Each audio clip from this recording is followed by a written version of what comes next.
Far above the glowing rings of Verelia Prime, a palace made of crystal and starlight floated in silence.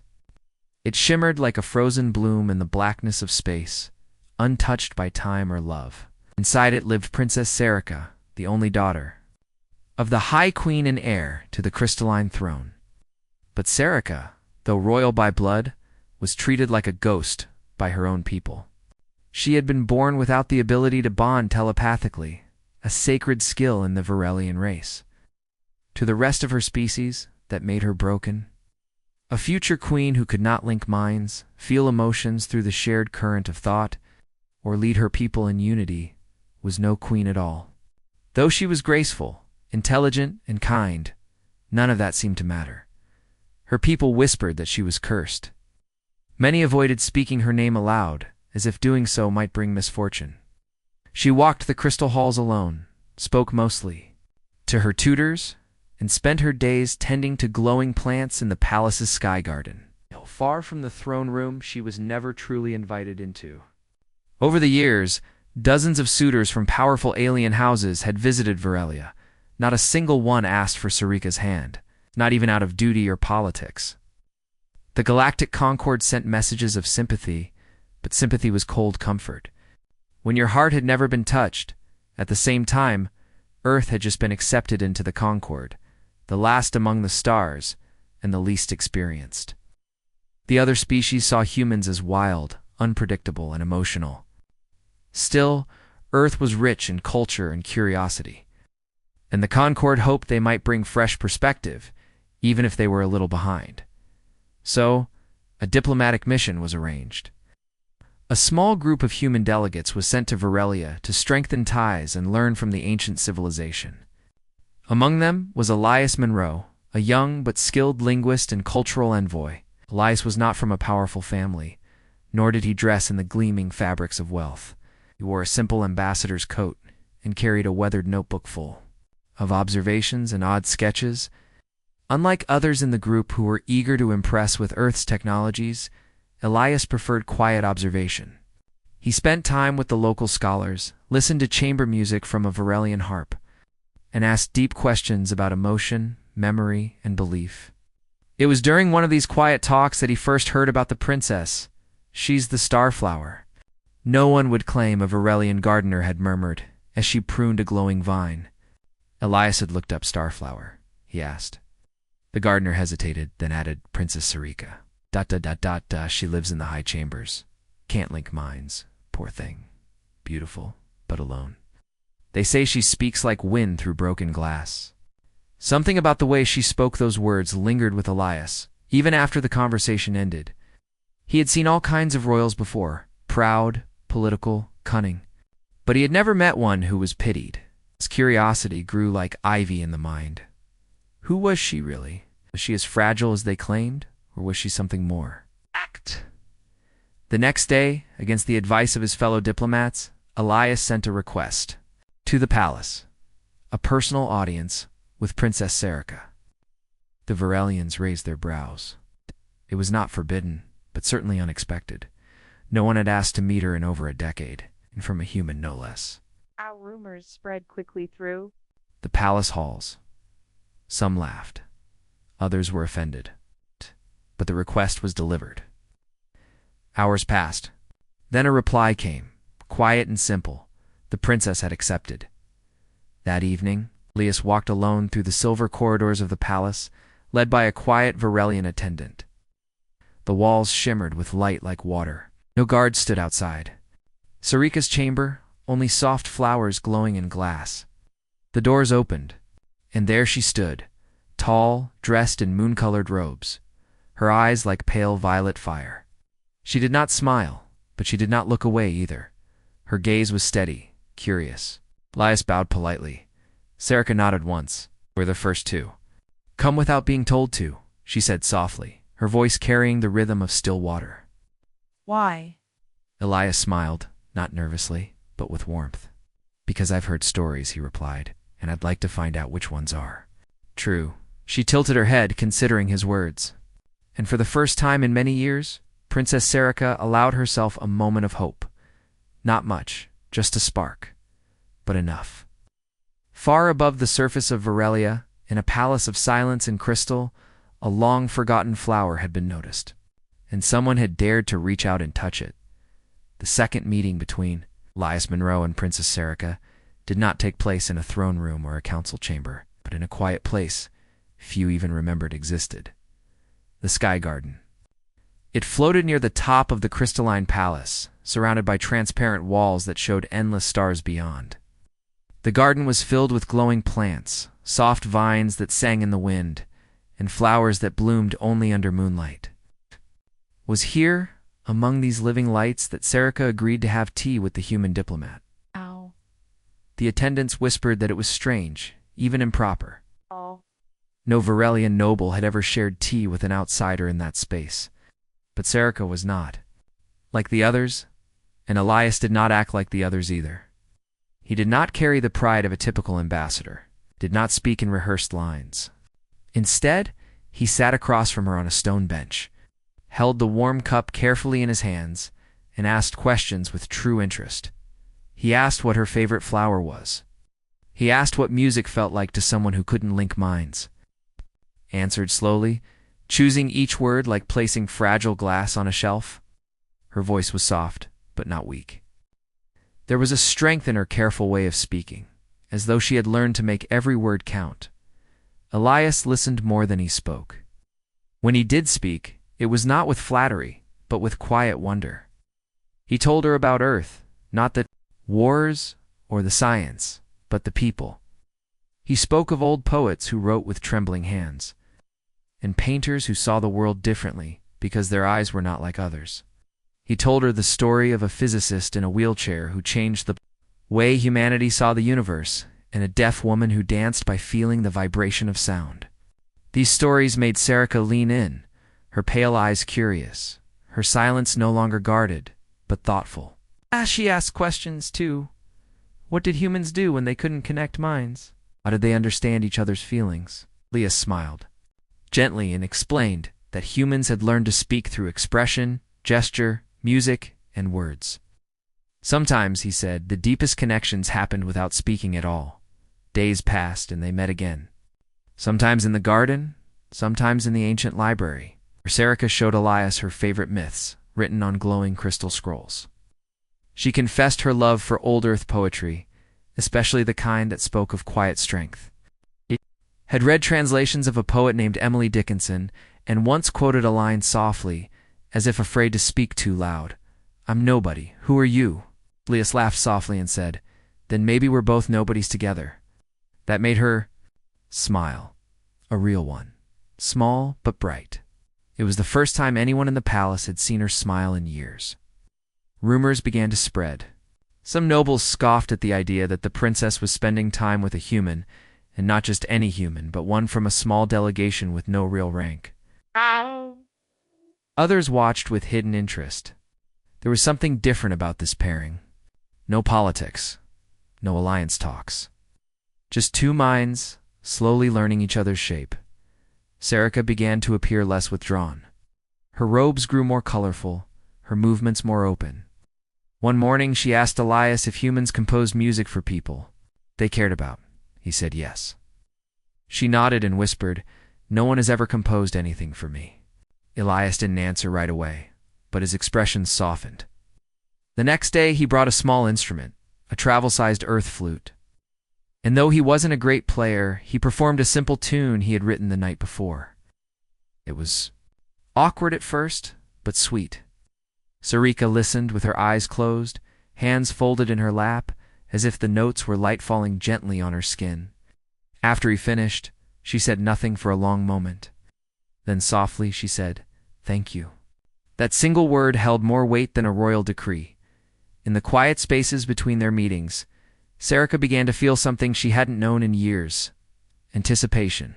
Not fear, not duty, but a quiet excitement.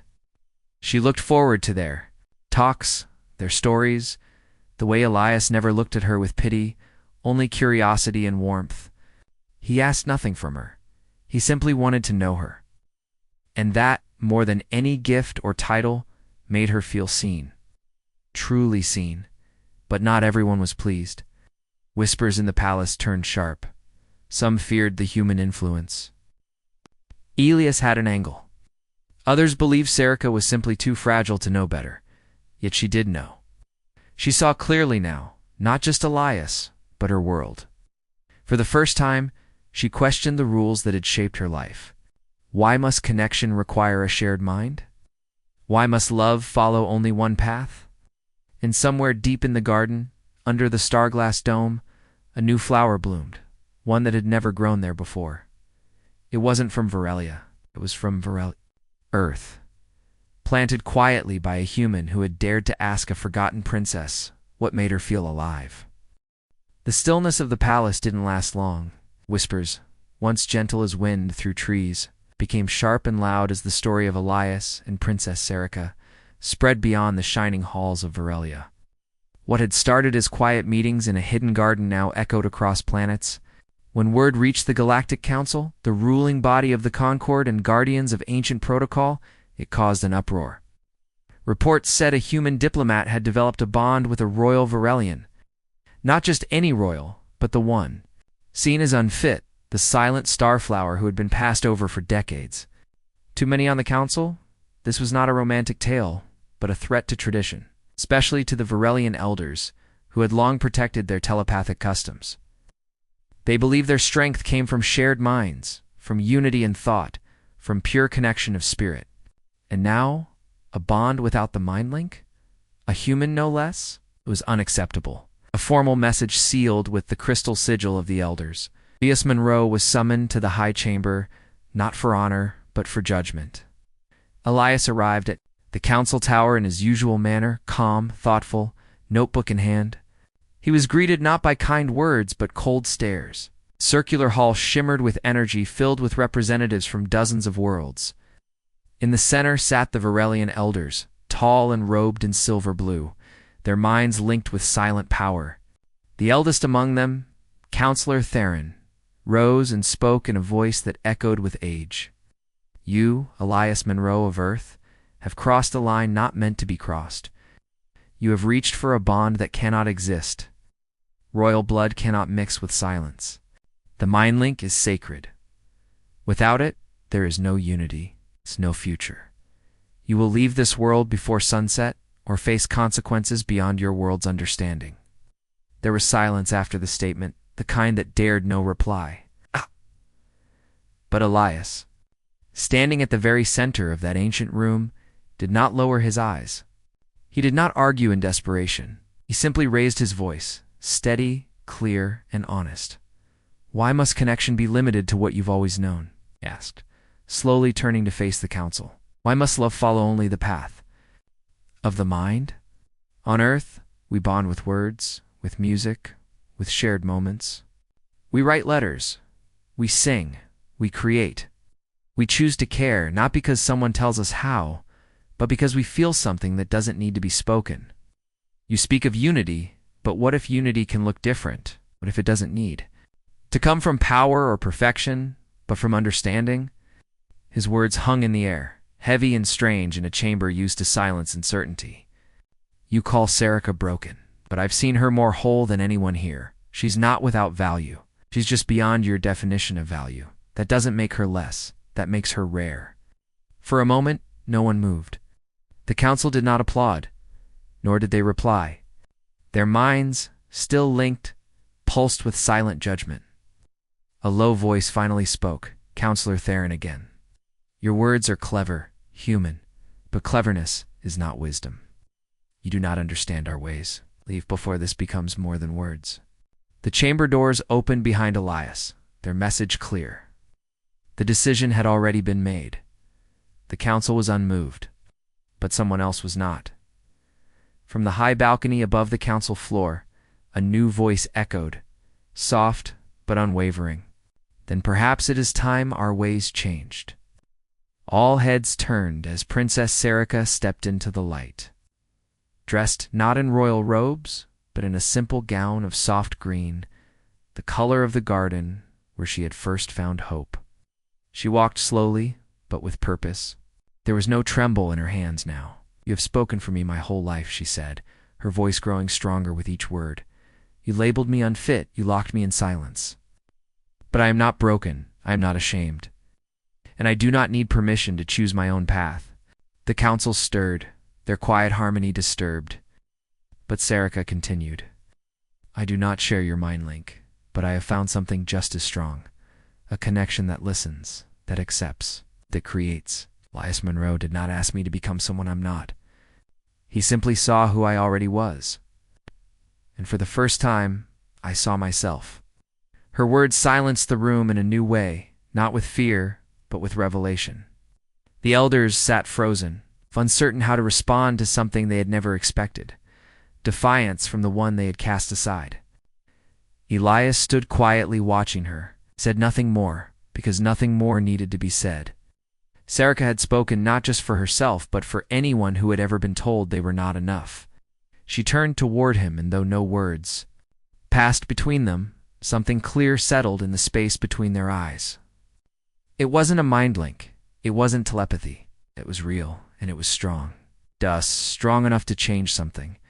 Whether the council accepted it or not was no longer the point. She had chosen her voice, and the galaxy was watching. The days that followed the council confrontation felt different in Varelia. Something invisible had shifted, not in law or structure, but in the hearts of those who had always remained silent. Princess Serica once, hidden like a forgotten crystal, now walked the palace gardens freely, no longer flanked by attendants who watched her with pity, but accompanied by Elias Monroe, the human who had not only listened, but helped her find a voice in a world built around silence. Though the Galactic Council had made no formal statement, their disapproval was clear. The elders withdrew from public comments, hoping the attention would fade, but it didn't. Instead, it grew. And quietly, Serica and Elias began building something new, a language without rules, a bond without tradition.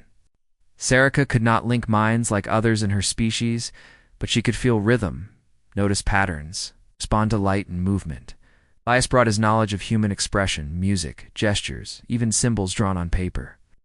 They met in the Sky Garden each day, combining soft melodies with glowing patterns and simple hand signs, crafting a system of shared understanding. It wasn't perfect, but it was beautiful. It was theirs. Word of this silent language spread, first as gossip, then as something more.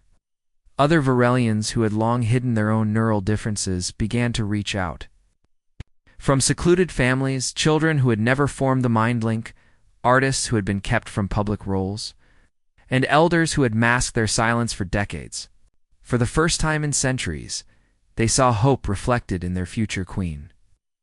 A quiet revolution began, not with fire or protest, but with letters, with music, with glowing symbols drawn in air. And though many of the elite disapproved, they could not deny what was happening. Serica's strength was changing perceptions. She was not broken, she was leading, but not everyone saw it as progress. Among those uneasy with her rising influence was her younger cousin, Prince Callan. Ambitious and clever, Callan had always expected the throne would be his. Here was everything: tradition favored, sharp in mind link, graceful in politics, well-spoken in every council meeting. But he lacked something Serica had earned loyalty from the people. As whispers grew of Serica's bond with Elias, Callan saw his chance slipping.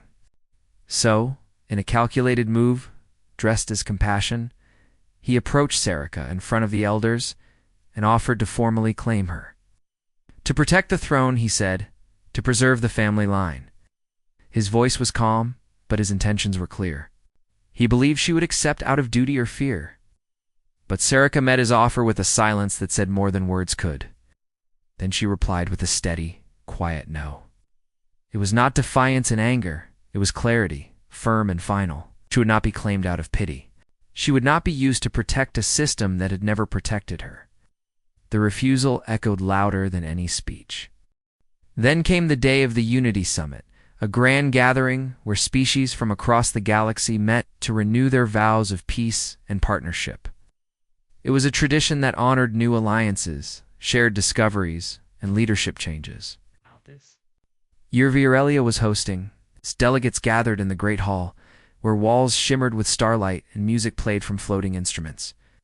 Sarika arrived in a gown of soft crystal blue, her steps confident, her head high. Elias stood at her side, dressed in the formal robes of Earth's delegation, his eyes scanning the crowd not with fear, but with steady resolve. When it was Virelia's turn to speak, silence fell across the room. All eyes turned to the platform. Sarika stepped forward first, offering words not just to her people, but to every species listening. She spoke of unity, not the forced kind through old customs, but the kind that made space for those long ignored. She spoke of new communication, new bridges, and new beginnings.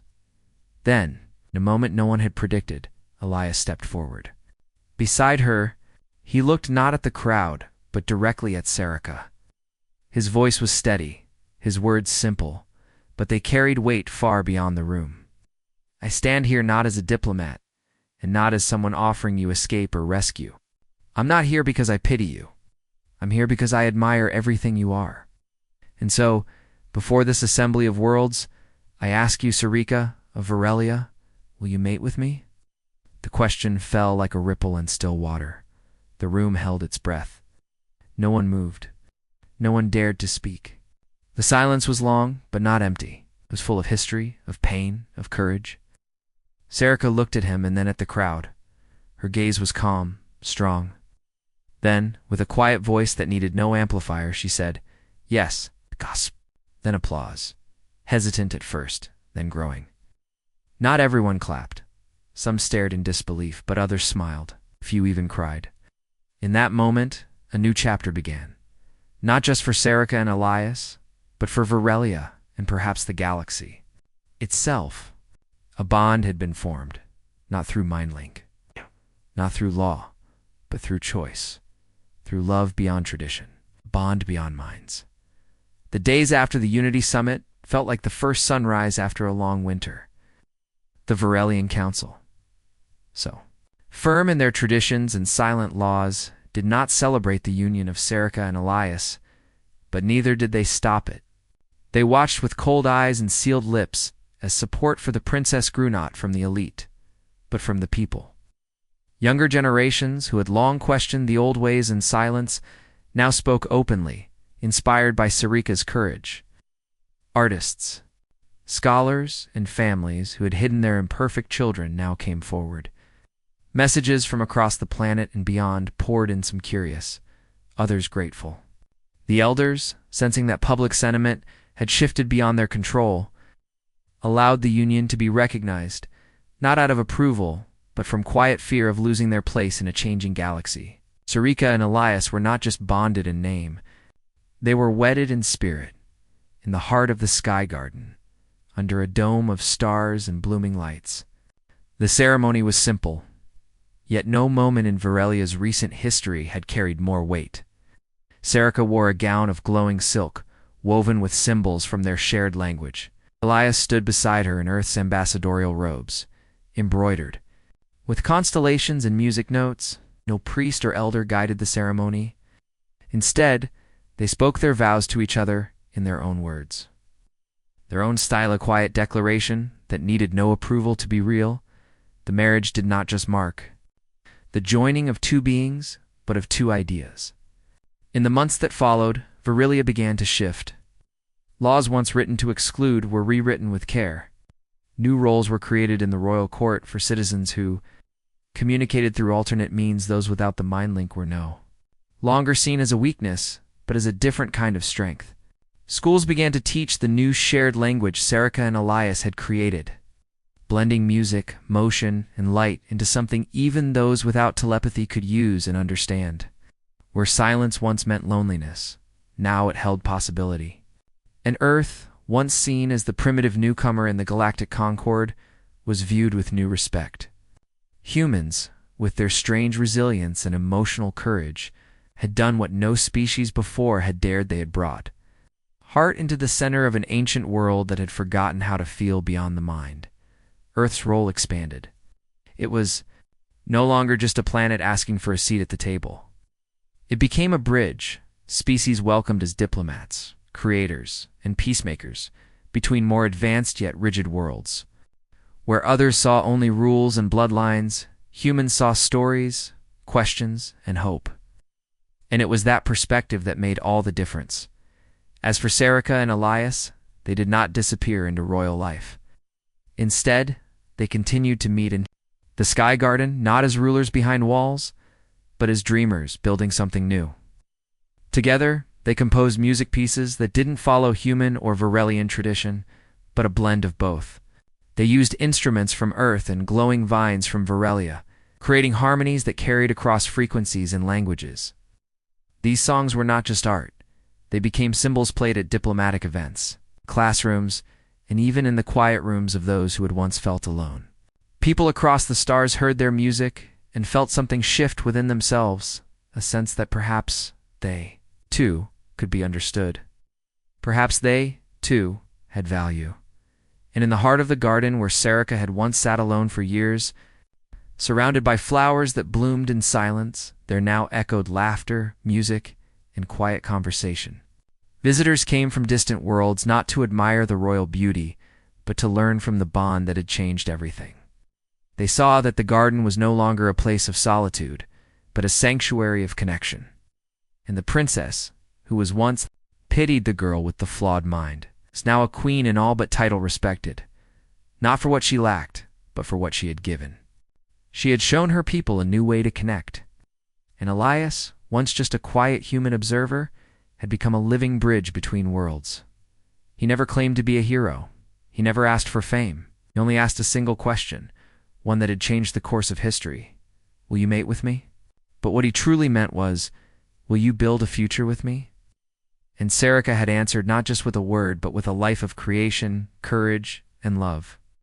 Together, they reminded every world watching that sometimes the deepest connections are not born from tradition or power, but from seeing the soul of another and choosing to stand beside them.